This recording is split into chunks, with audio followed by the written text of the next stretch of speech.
ఇలా విక్రమార్కుడు ప్రయాణిస్తూ ఉంటే పెద్ద శబ్దంతో ఏదో భూమి మీద పడింది. ఆ శబ్దానికి భూమంతా దద్దరిల్లింది. పక్షులు ఒక్కసారిగా ఆర్తనాదాలు చేస్తూ ఆకాశంలోకి ఎగిరిపోయాయి. చుట్టూ ఉన్న ఎండాకులు గాలికి ఎగిరిపడ్డాయి.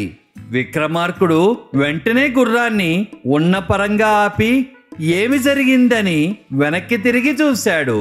వెనక ఒక మహావృక్షం ఎవరో తోసినట్లు ముందుకు పడింది. ఎవరబ్బా అని వెనక్కి తిరిగి చూస్తే అక్కడ ఒక పెద్ద భయానకమైన రాక్షసుడు నుంచుని ఉన్నాడు.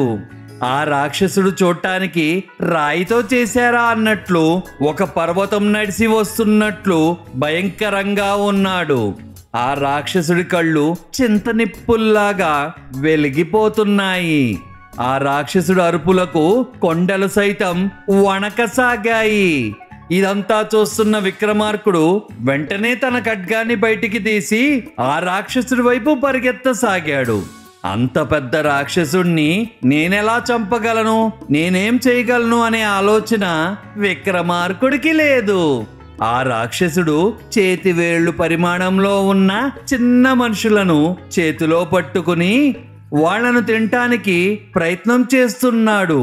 ఇంత చిన్న మనుషులేంట్రా, విచిత్రంగా ఉన్నారే అనుకుని విక్రమార్కుడు రాక్షసుడితో, ఓరి రాక్షసుడా, ఆ చిన్న మనుషుల్ని వెంటనే వదిలేయ్, లేకపోతే నాతో యుద్ధం చేయాల్సి వస్తుంది అన్నాడు.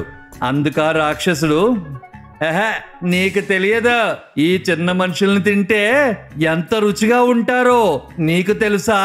నోట్లో పంటి కింద ఒక్కొక్కడిని వేసి తింటే అబ్బబ్బబ్బా ఆ రుచే వేరులే అని వికటహాస్యం చేయసాగాడు.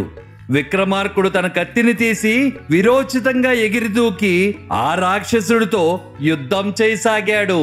ఇద్దరి మధ్య విరోచితంగా నువ్వా నేనా అనే విధంగా యుద్ధం ఆరంభమైంది. రాక్షసుడు పరిగెడుతూ ఉంటే ఆ రాక్షసుడి పాదాల కింద భూమి దద్దరిల్లిపోయి పగిలిపోతోంది. విక్రమార్కుడు ఆ రాక్షసుడి కాళ్లను తప్పించుకుంటూ చెట్లను తప్పించుకుని వేగంగా అటూ ఇటూ జరుగుతూ ఆ రాక్షసుడి మీద దాడి చేయగలిగాడు.